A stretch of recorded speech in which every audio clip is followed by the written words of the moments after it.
as good as a feast. I've got a tattered book of poetry that's filled with all the greats. Dickinson and Robert Frost, Angelo and Yeats. An old piano for music and a song that plays for free.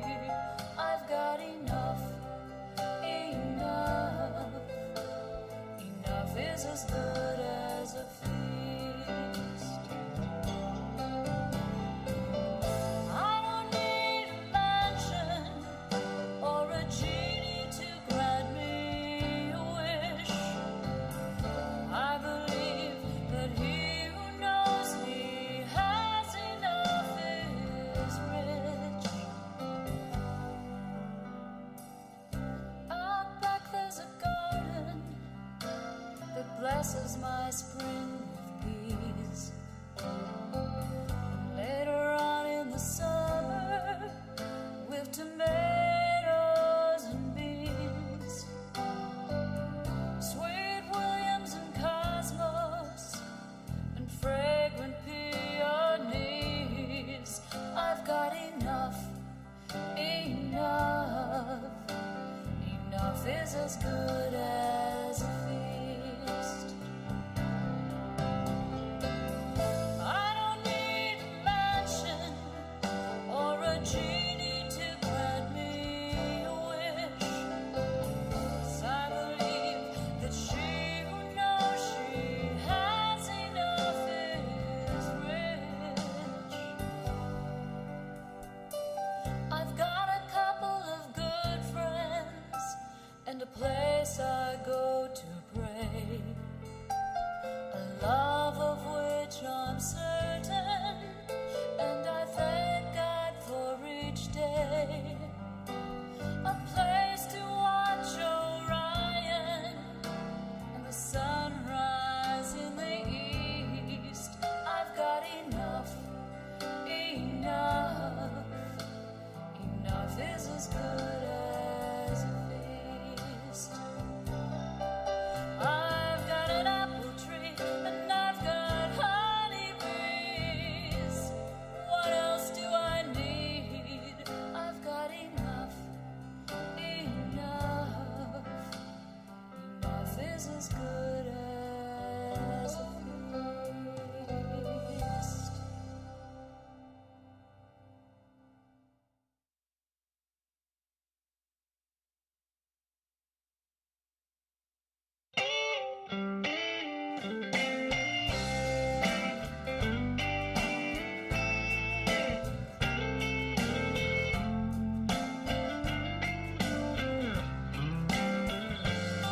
There's no such place as a way, away. There's no such place as a way. You can dump it, you can burn it, you can sink it in the bay. But there's no such place as a way.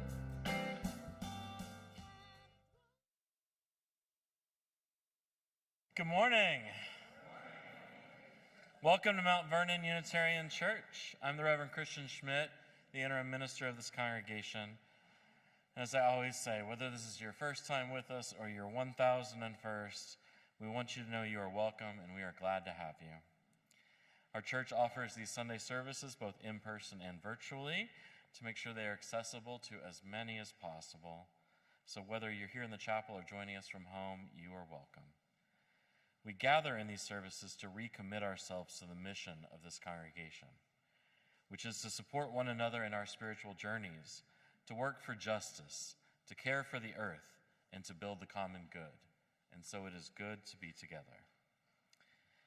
As we say each week, this is a community dedicated to welcoming the stranger, to working for justice, and building the beloved community. And to that effort, we remember and name the original indigenous inhabitants of this land, the Piscataway, the Powhatan, and the Toques. And we remember and acknowledge those enslaved people who lived and worked on these lands. Our work to dismantle systems of oppression, toward a more just future continues. I have a couple announcements today. It's appropriate that on this Sunday closest to Earth Day, we are doing Work-a-Nanny. So a lot of people are not in the room at the moment, but out and about doing work around our campus. If you want that to be you as well, I encourage you not to walk out right now. But after service, there's still plenty of stuff to do. So feel free to join in afterwards.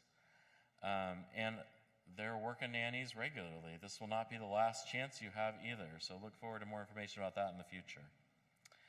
I did want to also point out that starting a week from now is Candidating Week, which is the Unitarian Universalist way of meeting the candidate for settled minister here, that is for our next long-term minister. I'll be done with my service here in a couple months, and the next minister, the Reverend Ian White-Mayer, is here to meet y'all and everything, and then to be formally voted upon 2 Sundays from now to become the next minister. There's a lot more information about that process in our various communication vehicles. Hopefully you have already heard at least something about that. I encourage you to be a part of Candidating Week, to come to the events you can, and to show up on Sunday, May 7th to vote. I want to say a little more about that. One of the great privileges and responsibilities of the way that we do church in our tradition is that congregations get to call, that is, decide to make a relationship with their own ministers. We are not assigned somebody from above. There is no one who tells you who your minister has to be. The congregation gets to decide that. Our ministerial search team has been working for about a year now. Yeah.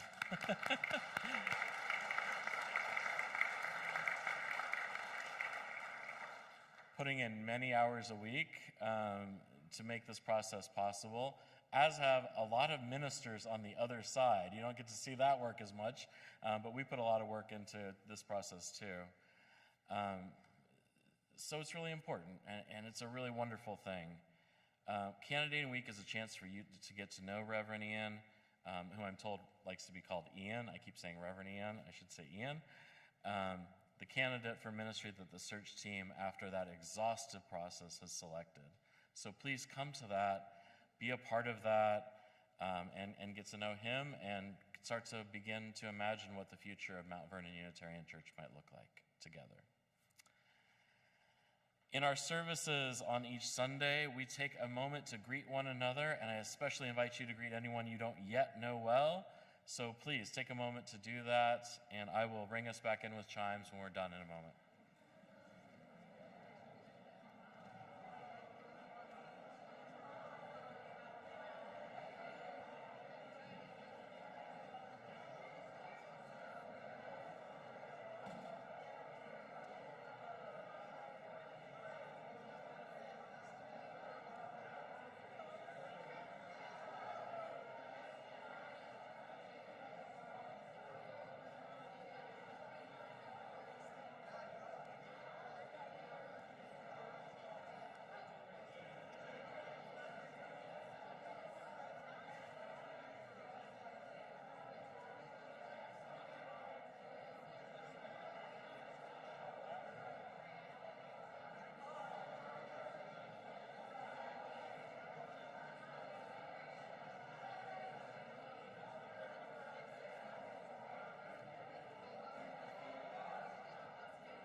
So today we engage Earth Day and what we can do about loving our earth. And in that spirit, I invite you now to turn our hearts and minds to worship.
opening words this morning are Committed to Respond by Lynn Harrison. Committed to respond to the call of a wounded world, we join together this day with loving hearts, hands, and minds. Embracing the interconnected web of water, air, and earth, we light a fire of sustaining hope, ever bright with love and justice. May we bring forth this day with new wisdom, strength, and courage to create a new world not of wealth, but well-being, a world of new peace and abundance for all. As we give thanks for this earth, our shared and singular home, may we dedicate ourselves to its ongoing care. Rising to the calls deep within us and all around us, may we respond today and always with courage and with love. Please rise in body or spirit and join in singing our hymn number 21, For the Beauty of the Earth.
Standing as we unite our voices in the covenant of this community.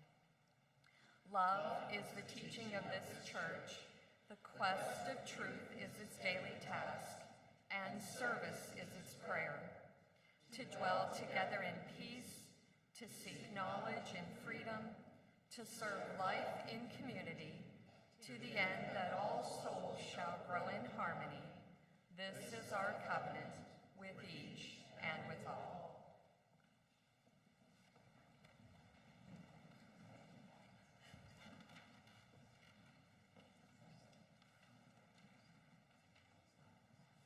We'd like to invite the children forward for Time for All Ages.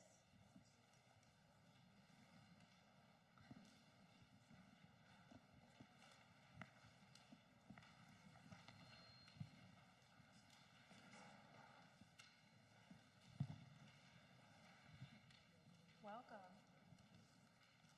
So today is Earth Day, and we remember how much we love this home of ours that we call Earth. I have a really special place that I love to go, and it's at the ocean. Do you have a special place that you love in nature? Do you have what's your special place that you like?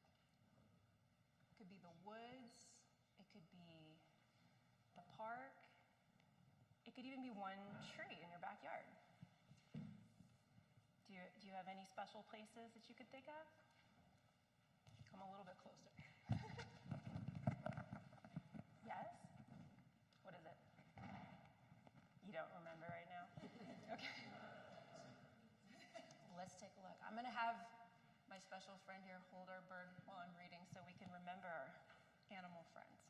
So our story today is called We Are Better Together by Bill McKibben.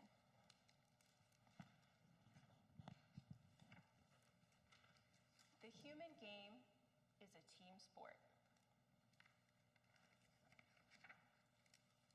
It took a band, a clan, a community to raise humans to adulthood.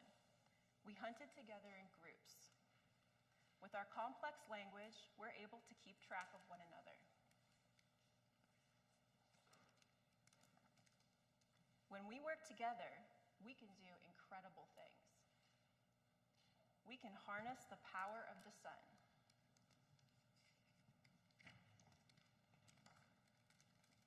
We can reforest the land. We can help lost sea turtles find their way to the ocean. We can explore the farthest reaches of space, and looking back, we can see how we are changing our planet.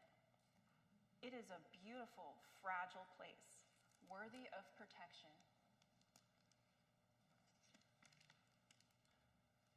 We can accept with grace that each of us has a moment and a place, that our humanness is important.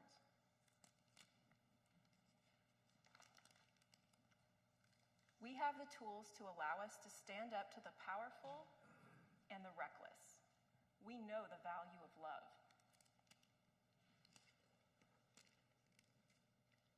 It's love that works to feed the hungry.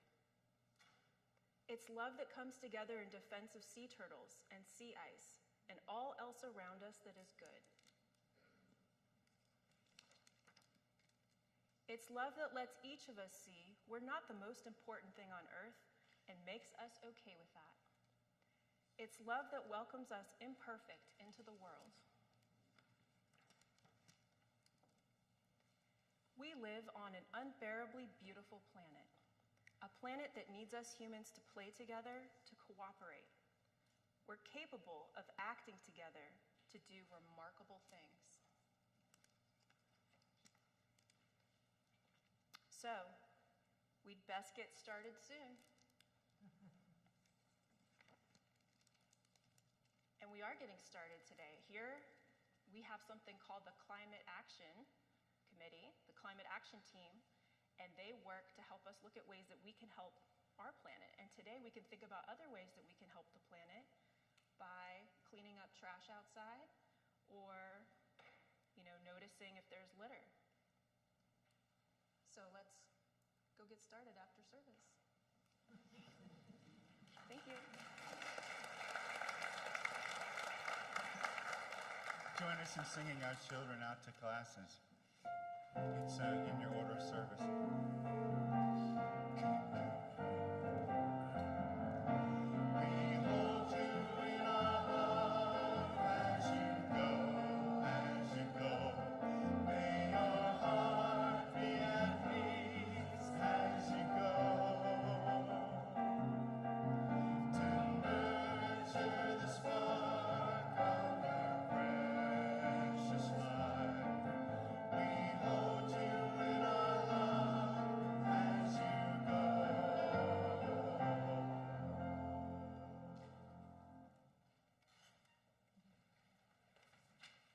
We come now to the morning offertory. At this time, MVUC asks each of us to show our spiritual and material generosity. I give because it is here that I find a shared spiritual community, and we live our UU values by taking them out into the community at large. As one way we do this, each week we share the plate with a charitable organization that you, our members, have chosen. This week's offering is shared with the South Community Task Force, a network of informed community members interested in working to improve the well-being of the Richmond Highway community. I invite you to contribute whatever you're most comfortable with to the South County Task Force and to this church community. If you'd like to write a check for the offering, please make it to MVUC and in the memo line, indicate your purpose. You can also go to our website to give directly. We're grateful for your donations. During the offertory, please feel welcome to come forward to light a candle of joy or sorrow. And now the ushers will gratefully gather the morning offering.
Let's all take a moment to prepare ourselves for our time of silent reflection, followed by spoken words. So get those wiggles out, get comfortable in your seat, and join me now in the silence.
Our words today come from the Reverend Lynn Cox. Creative Spirit, source of life and love, we give thanks for the beauty of this day and for the company of those assembled here. Thank you for the breezes of change, clearing our heads and bringing fresh ideas. May they cleanse our minds of the oppressions, the isms that divide us. Thank you for the flame of hope, the heat of righteous anger, the warmth of compassion, and the fire of commitment. May they bubble the cauldrons of transformation. Thank you for oceans of love, rivers of connection, tears of relief, pools of serenity. May healing waters flow over us and through us and among us, wearing down the sharp rocks of despair to bring joy in the morning. Thank you for the good earth around us, beneath us, and within us. May we take this clay and co-create a new realm of justice and beauty. Thank you for all these and more.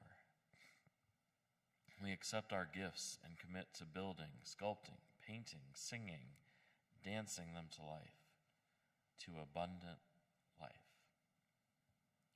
So be it, blessed be, and amen.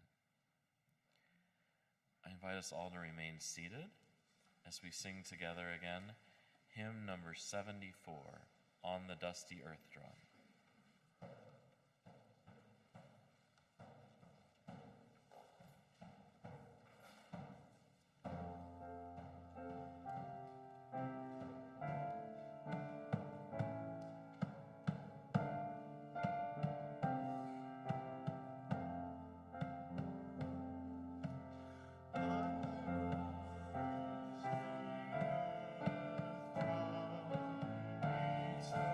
Fall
One of the things we can do to best resist climate change is to listen to those most affected, including the indigenous peoples around the world whose way of life, whose traditional lands are being irreparably changed and destroyed. The following are from interviews last year with indigenous delegates to the 2022 United Nations Climate Change Conference, or Conference of the Parties of the UNFCCC, more commonly referred to as COP27. From great-grandmother Mary Lyons of the Anishinaabe peoples in the US and Canada. One of the reasons I feel that it's important for us to be at the COP is that they need to hear indigenous voices.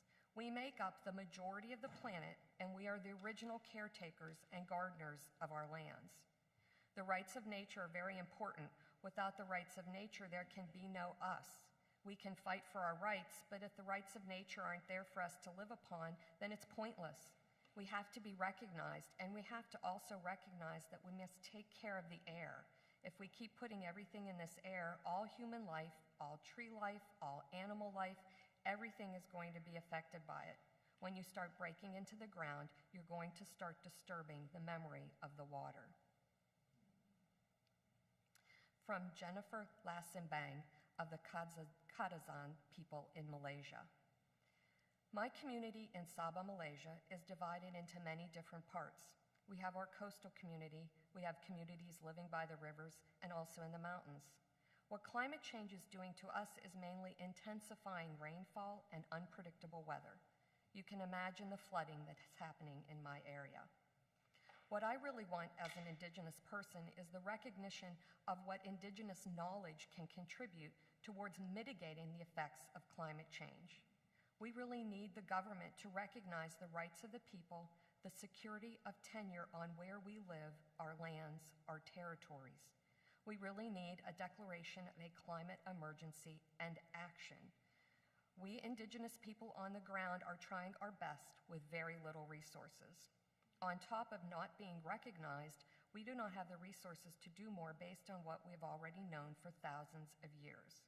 We really need the government to take action to respect the rights of the Indigenous people and also the knowledge behind what Indigenous peoples can do. Let's work together. We're here to help. We're here to ensure that we have a future for our children. These words are from Sarah Elvira Kumanen of the Saami people of northern Scandinavia and Russia. Climate change is a very big issue for us because it's affecting our whole culture, especially reindeer herding, because we live so close to nature. The other things we are affected by is so-called green energy. For us, it's not that green because it's affecting our land and waters.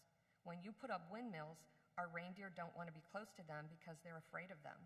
And another is this green mines. They're a really big problem for us and a really big issue. And a third is these renewable forest cuts. That's a really big issue in Sweden. And from Tunga Rai of the Rai people of Nepal. We have a lot to say and a lot to offer to the climate discourse and climate change negotiation. Nepal is so diverse in terms of ecology, in terms of ethnicity, and also the different type of ecology in the country. The impact of climate change is diverse and urgent in our communities because in the mountains, the snow is melting so fast, and in the lowlands, there's flooding. Indigenous peoples are in the forefront of negative impacts of climate change because of the lack of capacity and also the lack of access to services and policy discourse. It's time to get the Paris Agreement implemented. Indigenous people have a lot to say and bring to the COP discussion. Negotiators, policymakers, decision makers have to listen to Indigenous peoples because we have distinct experiences in terms of climate change and adaptation, mitigation, and adaptation technology.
My children, and this will not probably be a surprise to many of you who know some children, are really interested in the prospects of a zombie apocalypse. Now, this makes sense, I guess, as a popular book and comic book and TV and movie and video game premise, right? Like, this is out there in the zeitgeist. And it's certainly interesting enough. It has a lot of things kids would like. Excuse me.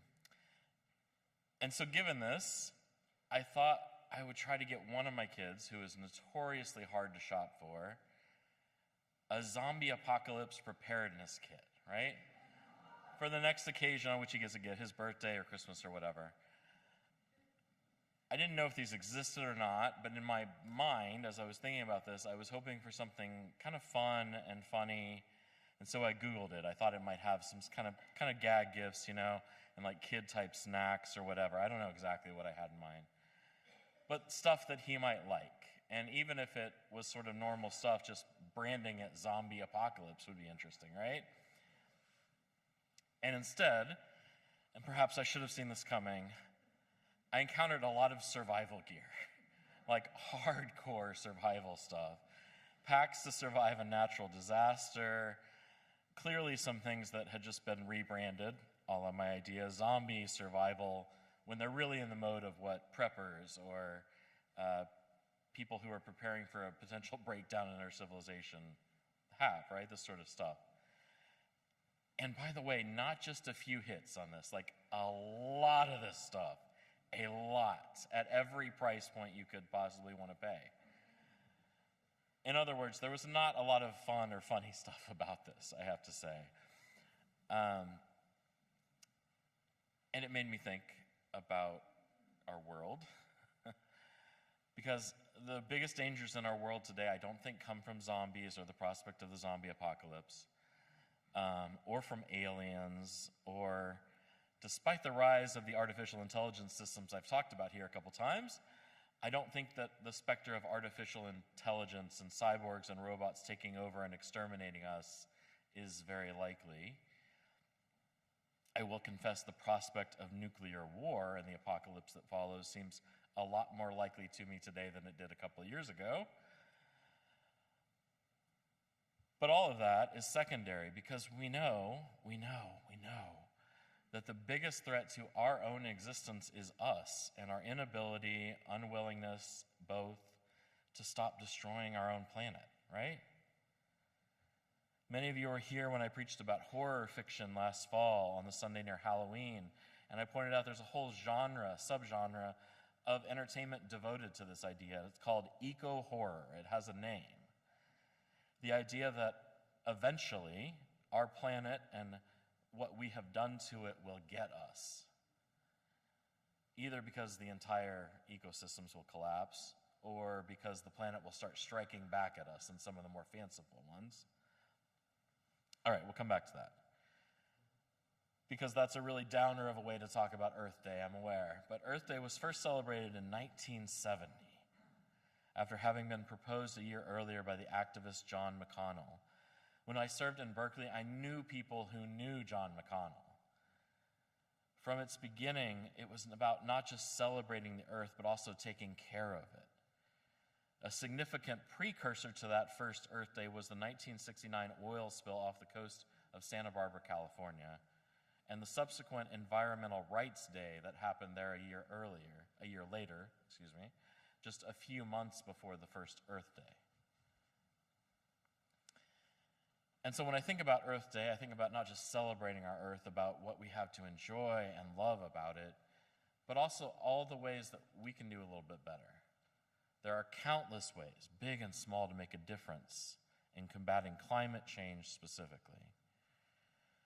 Lori already mentioned earlier in our Time for All Ages, but I'll say it again here at Mount Vernon Unitarian Church. Our climate action team is doing just amazing work, working on a lot of these areas. You can find out a lot more about that at their table almost every Sunday out in the Commons. There are various circles and teams, and I love their structure. It's diversified. They have a lot of different people involved in different things, are working on all sorts of aspects of these issues. on the arts and advocacy, on communication, economics, education, the plant-rich diet team, which I love that term, by the way, because I will say right here, I am a meat eater, but the idea of thinking of it not as something that you need to avoid, but rather what you want to focus on in your eating, just appeals to me so much that all of us can make small changes. But I digress. There are more areas they're working on I didn't get to yet, which are our grounds around here, on resilience, on science, on spirit, and working on zero waste. And all of these are important areas. As has been said a million times, change starts at home. It starts with us being serious about reducing waste, about changing our own habits, about changing those of our congregation, which we've come a long way on.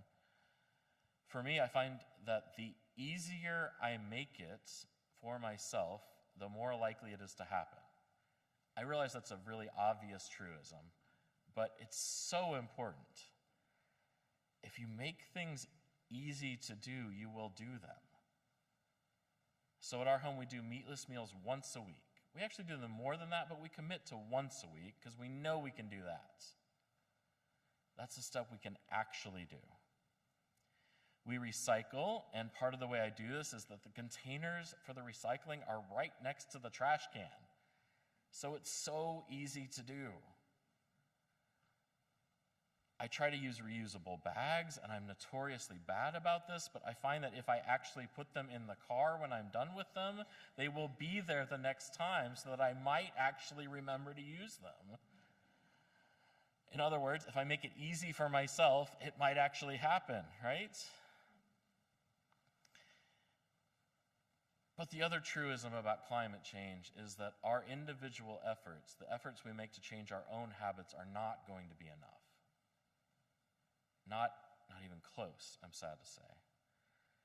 And so, in a sense, I don't think of our efforts at home as what is going to make the difference, but it's what's going to help us to make the difference.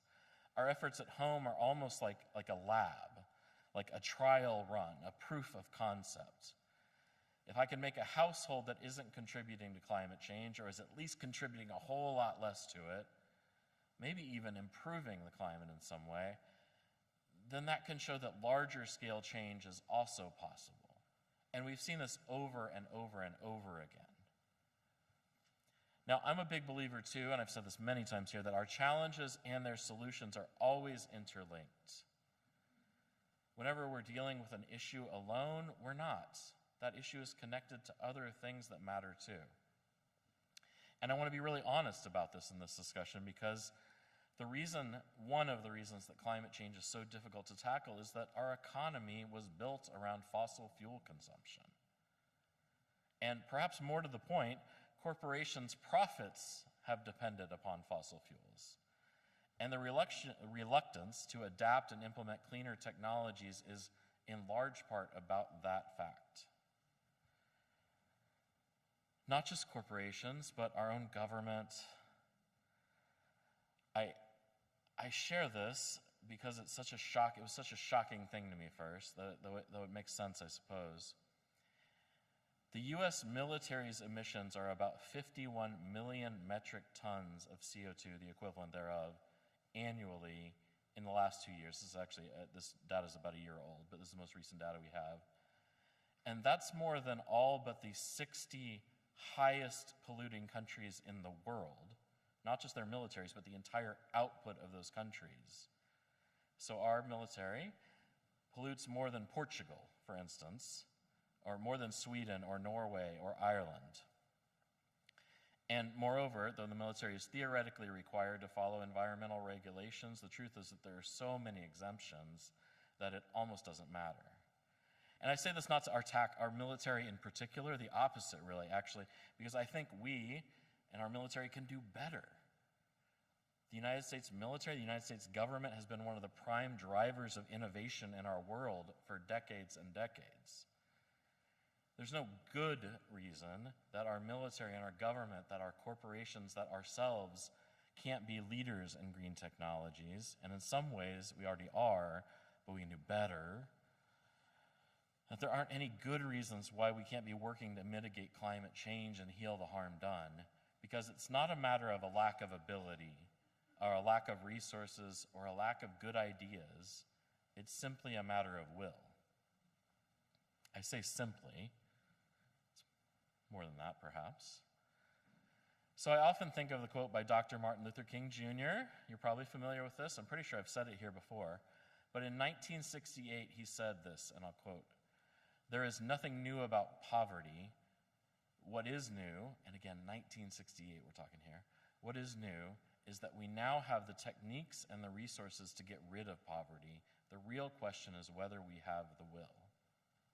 It's from a speech he gave called "Remaining Awake Through a Great Revolution." He was talking about poverty, of course, but we have the resources, and what we still 55 years after he said that lack is the will.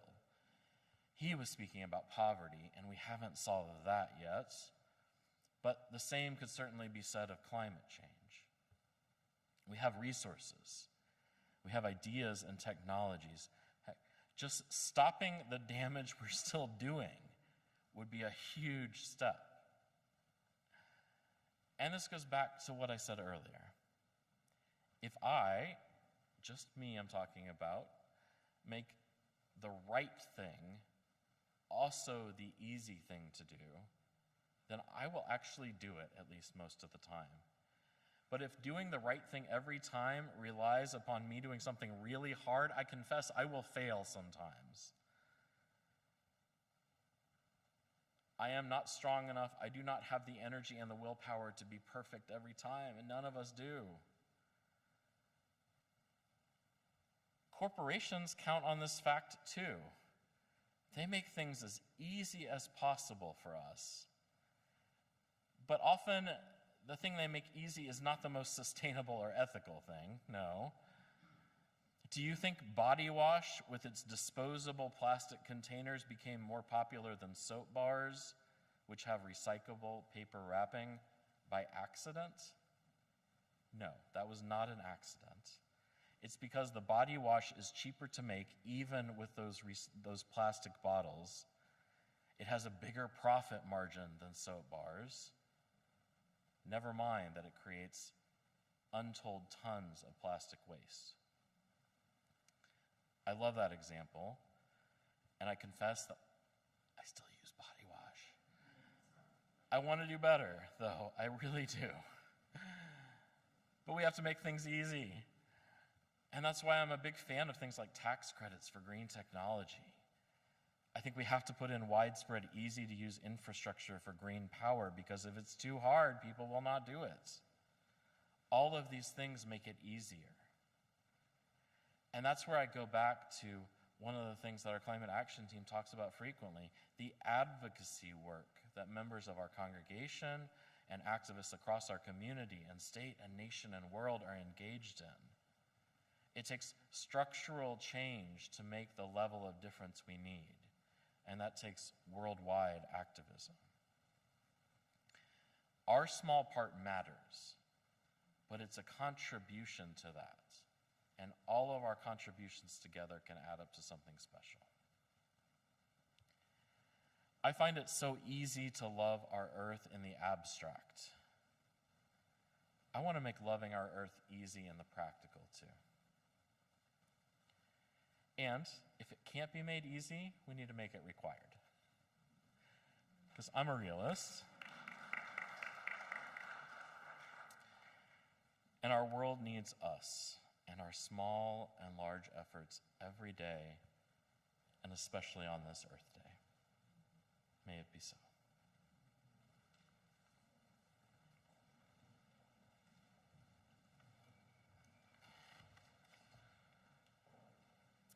Please join in singing our closing hymn, number 207, Earth Was Given as a Garden. Stand if you're willing and able.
Please join together in the words we say each week as we extinguish our chalice. We extinguish this flame, but not the light of truth, the warmth of community, or the fire of commitment. These we carry in our hearts until we are together again. Please be seated.